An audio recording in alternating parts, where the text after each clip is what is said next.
Bem-vindo, alunos, à nossa 10ª aula do curso de Bioquímica. Eu me chamo Patrick Gomes e na aula de hoje você vai aprender tudo sobre o ácido nucleico chamado de RNA. Então prepara o teu ambiente aí, que eu tenho certeza que depois desta aula tua vida vai mudar. Ok, gente, dando continuidade às características dos ácidos nucleicos, na última aula você viu informações relacionadas ao DNA. Hoje, nesse momento em que você vê essa aula, você vai ficar por dentro das características que envolvem o RNA, uma molécula muito importante para o que compete produção de proteínas. Então, toda e qualquer vez que você ouvir falar em RNA, sempre associa já a proteínas. Agora, é claro que existem moléculas de RNA que têm papel de catalisador químico, ou seja, ele é literalmente uma enzima que tem um papel de acelerar reações químicas. O RNA também, dependendo do tipo de RNA, ele tem a capacidade de executar essa mesma função. Ok? Mas de forma geral, sempre que você escutar em RNA está relacionado à síntese de proteínas. Isso por quê? Porque as informações presentes na molécula de DNA, elas são mandadas para a molécula de RNA. Ou seja, o próprio DNA produz o RNA. E dependendo do tipo de RNA, ele pode agir de formas diferentes no momento em que está acontecendo a produção da proteína. Mas vamos com calma que você vai entender todo esse processo. Então, a gente vai dividir essa aula em dois momentos. No primeiro, tu vai entender como está organizada a molécula de RNA. E em seguida, tu vai entender como de fato ele atua no processo de produção de proteínas, tá? Então, de olho aqui no nosso slide, que é o seguinte: o RNA é uma macromolécula que decodifica a informação do DNA, ou seja, decodifica a informação genética. O que é que isso quer dizer? Que aquela informação que está no DNA, ela não é passada diretamente, por exemplo, para o ribossomo, lugar ao qual acontecerá a produção da proteína. Então, o que acontece é que o DNA produz uma molécula de RNA e essa em si é que vai atuar no processo de produção da proteína. Mas dependendo da molécula de RNA, como eu falei agora há pouco, ela vai agir de forma diferente. Por exemplo, o RNA mensageiro, que eu vou estar falando dele daqui a pouco, ele é a macromolécula de RNA que pega a informação do DNA e leva lá para o ribossomo, lugar ao qual ocorrerá, por exemplo, a tradução, que é a decodificação da mensagem do DNA que veio por meio do RNA, ok? Então, é sintetizado pelo DNA através da transcrição. A transcrição é um processo semelhante ao processo de duplicação do DNA, ou seja, o DNA se abre e uma nova fita ela é criada, e em seguida o DNA se fecha novamente. Os segmentos relacionados à produção de RNAs ativos é o que nós chamamos de genes. Então, cada gene ele tem a capacidade de elaborar uma informação, ou seja, de conter uma informação. E essa informação ela é transmitida para a molécula de RNA mensageiro, por exemplo. Então, assim como acontece na duplicação, onde enzimas específicas abrem o DNA e ocorre a sua duplicação, aqui no RNA acontece algo semelhante. O DNA se abre e uma nova fita vai ser formada. O nome desse processo é chamado de transcrição, que a gente também vai estar abordando sobre ele aqui na aula de hoje, tá? Olha só essa imagem aqui, como ela é bonita, tá? Essa imagem não, né? Esse esquemazinho aqui, né? Síntese proteica, eu coloquei DNA, RNA. Então, quando o DNA produz o RNA, você vai chamar isso de transcrição. E quando o RNA ele atua no processo da produção da proteína, é chamado de tradução. Existem dois RNAs que estão envolvidos diretamente no processo de tradução, que é o RNA mensageiro e o RNA ribossômico. Mas assim como esses dois, o RNA transportador também tem participação direta na produção da proteína, visto que são eles que transportam os aminoácidos específicos para formar a cadeia principal de aminoácidos, tá? A sequência de aminoácidos. Então, transcrição e tradução RNA, tá? Não esquece disso. Falou em transcrição e tradução, você está falando de RNA. Com relação à sua estrutura, assim como acontece com o DNA, o RNA é um polímero de nucleotídeos, ou seja, são pequenas moléculas que são formadas por três coisas: fosfato, açúcar e base nitrogenada. Um detalhe importante é que o carboidrato do DNA, lembra da última aula, é a desoxirribose. Aqui no RNA, o carboidrato vai ser uma ribose. Ambas são pentoses. Então, pentose você lembra de desoxirribose, DNA, e ribose, RNA. Então, você vê aqui o fosfato, que é comum tanto na molécula DNA como na molécula de RNA. Na última aula, você viu que a ligação entre nucleotídeos acontece através desse fosfato, que é o que nós chamamos de ligação fosfodiéster, e vão estar formando um polímero, que são sequências que se repetem, ok? Então, eu tenho o fosfato, eu tenho a pentose, que no caso do RNA é essa ribose aqui que tu vê linda e maravilhosa, uma pentose porque possui 5 carbonos e possui bases nitrogenadas, assim como acontece no DNA. Um detalhe importante é que aqui no RNA não vai ter a presença de timina, e sim de uracila. Patrick, por que DNA tem timina e o RNA tem uracila? Na verdade, aqui para nós, a timina, por exemplo, é uma uracila modificada, tá? Então a gente também, que está dentro da bioquímica, a gente também chama aquela timina de uracila, mas isso é só para curiosidade, tá? Então, aquela timina da molécula DNA, na verdade, é uma uracila modificada. Então, de forma geral, as bases nitrogenadas do RNA são adenina, guanina, citosina e uracila. E segue aquele mesmo princípio que você já conhece. No caso do DNA, a adenina se liga à guanina. A adenina se liga à timina, ou melhor, e guanina se liga à citosina. Aqui no RNA é do mesmo jeito. Citosina se liga à guanina, guanina vai se ligar à citosina, porém, a adenina vai se ligar à uracila e não à timina, como acontece no DNA, ok? Essa próxima imagem aqui, ela ilustra bem a função da molécula de RNA, que é a de produzir proteínas. Então, eu tenho aqui uma molécula de DNA que produz, através do processo de transcrição, uma molécula de RNA. Um detalhe importante é que alguns estudantes pensam que esse RNA que é formado, são duas dúvidas. A primeira delas é se esse RNA formado ele já vai estar atuando no processo. Não. Esse RNA que é formado, aqui não está mostrando na imagem, ele passa por um processo de maturação, que é chamado de splice. Eu vou estar comentando ele daqui a pouco. E todo e qualquer tipo de RNA, ele é feito no processo de transcrição. Então, o RNA mensageiro é feito no processo de transcrição. O RNA transportador é feito no processo de transcrição e o RNA ribossômico ele é feito no processo de transcrição. Essa imagem aqui, ela ilustra bem a compactação das funções desses RNAs, que é a produção de proteínas. Por isso que ali eu não coloquei RNA mensageiro, transportador, ribossômico, mas RNA em si, atuando no processo de produção de proteínas, ok? Tudo bem? E aqui eu tenho um processo de transcrição aonde existem enzimas específicas que elaboram a união dos nucleotídeos que irão compor a molécula de RNA.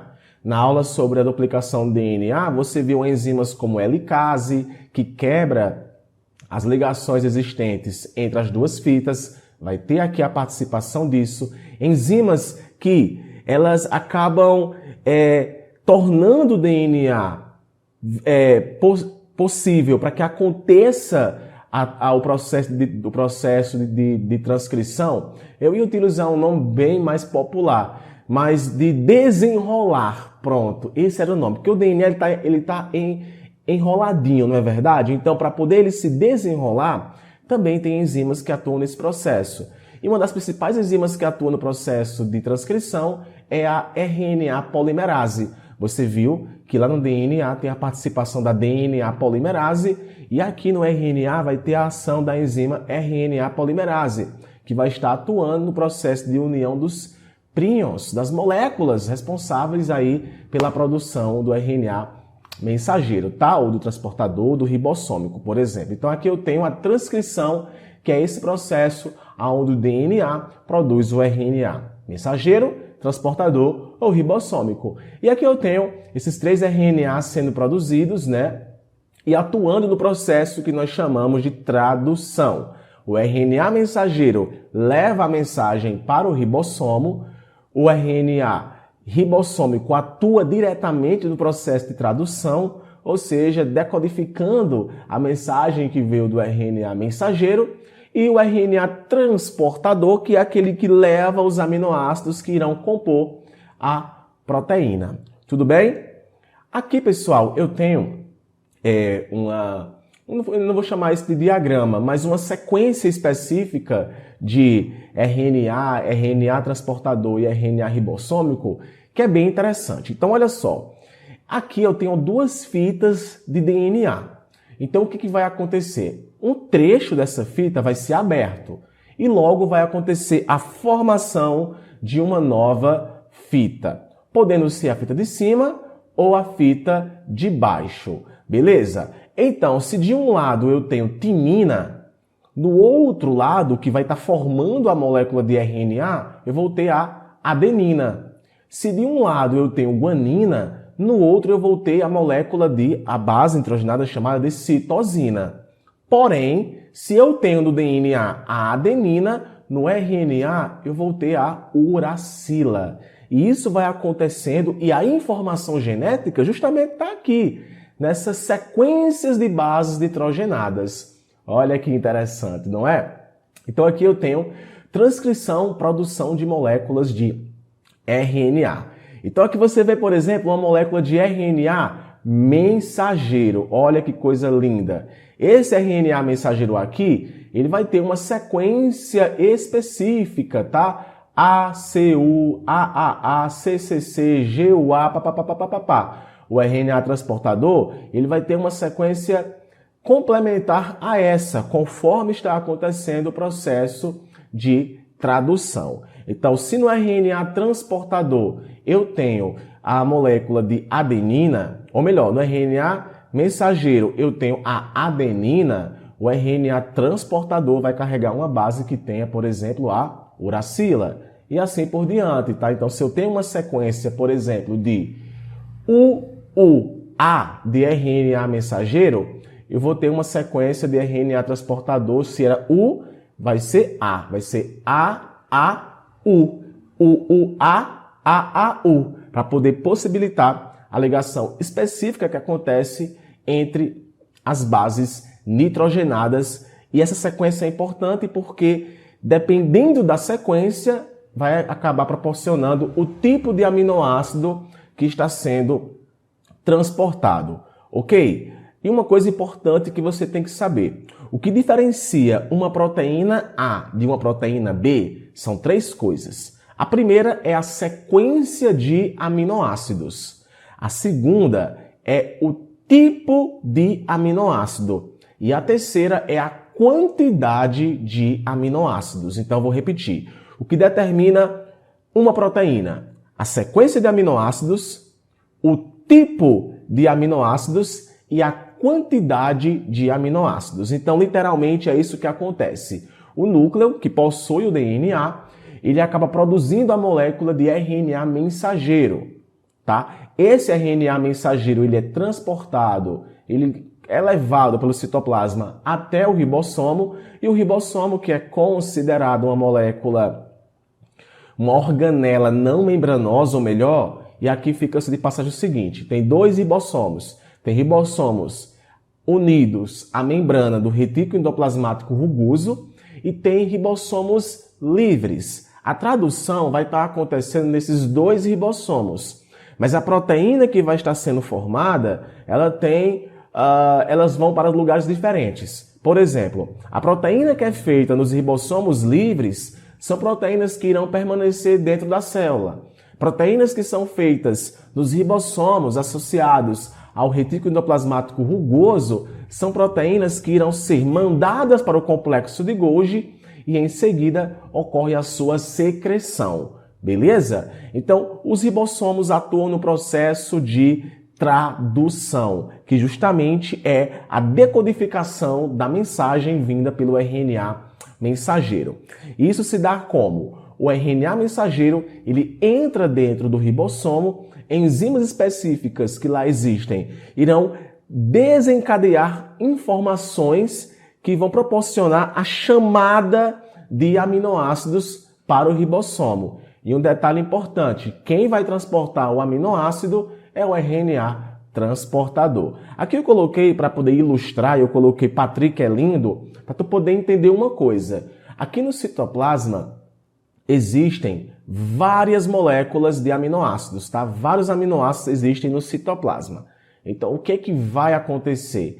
Esses aminoácidos que estão dispersos no citoplasma, eles são levados para os ribossomos. E o RNA transportador é quem vai acabar levando ele. Então, por exemplo, está acontecendo o processo de tradução e o ribossomo notou que quem tem que vir é o aminoácido P. Atenção, RNA transportador, traga para cá o aminoácido P. Ele vai e leva o P. Atenção, RNA transportador, traga o aminoácido A. Ele vai e leva o aminoácido A. Aminoácido por aminoácido são levados para os ribossomos. E lá nos ribossomos ocorre a ligação peptídica, que é a ligação que acontece entre os aminoácidos. Diga-se de passagem, que ocorre entre o agrupamento amina de um aminoácido com o agrupamento carboxila de outro aminoácido. Outra coisa que poucas pessoas comentam, produzir proteína gasta energia? Gasta, e muita energia. Para o RNA transportador se ligar a um aminoácido, existe sim gasto de energia. Por isso que é importante que você entenda que tudo dentro de uma célula está relacionado. Se não tiver energia, não vai haver, por exemplo, produção da proteína. Então, os aminoácidos são unidos nos ribossomos, formando o que nós chamamos de estrutura primária, que seria a sequência inicial de aminoácidos. Dependendo do tipo de proteína, esta pode ir para uma estrutura secundária, terciária e até quaternária. Olha que interessante. A gente falou sobre isso na aula sobre proteínas, não foi? Então, essa sequência inicial é a estrutura primária. É bem provável que na aula sobre proteínas a gente comentou para vocês o seguinte, que quando acontece uma desnaturação de uma proteína, esta sai da estrutura quaternária e volta para a estrutura primária, ou pode sair da estrutura terciária e voltar para a primária. Mas a primária, de fato, ela é mantida. E essa sequência aí de aminoácidos determina o tipo da proteína, por exemplo, e a sua função.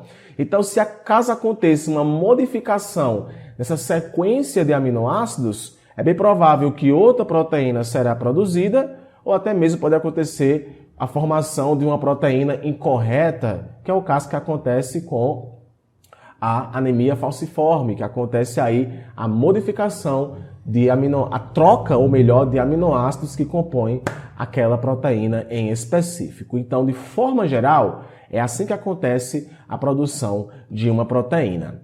Agora, olha que interessante.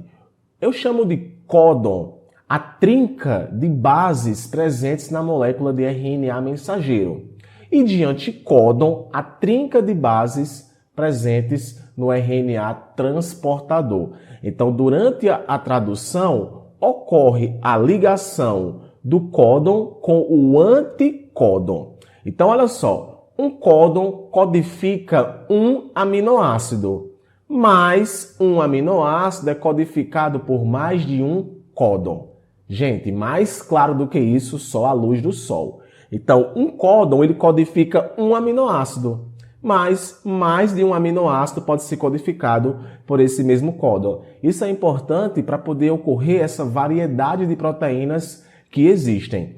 Então aqui eu tenho, olha só, a presença do códon de iniciação AUG é extremamente importante, pois fornece o quadro de leitura em que o RNA mensageiro será traduzido. Então a gente costuma dizer que o códon de iniciação é o códon AUG. E 3 códons sinalizam o fim de uma tradução: o AA, o AG ou o UGA. São códons que fazem com que o seu RNA ele identifique que aquela proteína está pronta, a sequência está pronta para poder acontecer aí a beleza do processo de síntese proteica. E são denominados de códon para parada ou terminação. Nenhum RNA transportador reconhece esses códons. Olha que legal. Então, o RNA mensageiro não reconhece esse códon, portanto, ocorre a parada.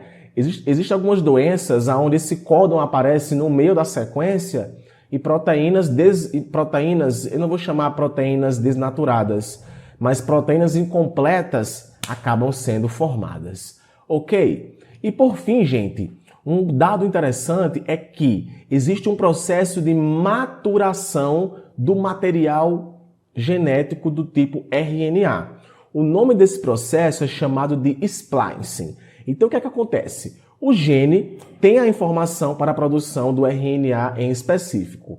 Esse RNA ele é formado a partir do processo de transcrição. Só que esse gene que foi utilizado para a produção deste RNA, ele possui trechos que têm informações válidas e trechos que não têm nenhuma informação.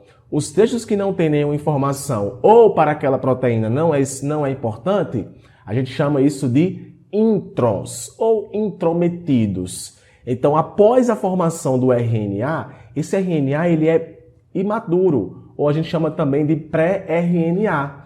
E o que é que acontece? Um processo chamado de splice, tá? Dependendo da proteína que vai ser formada, pode ser, por exemplo, um splice alternativo, ok? Então, o splice é a remoção dos introns, ou seja, a remoção de segmentos do RNA que veio do gene que não vão ser usados para a produção daquela proteína em específico. Então, a remoção dos introns e a união dos exons. Eu chamo isso de splicing.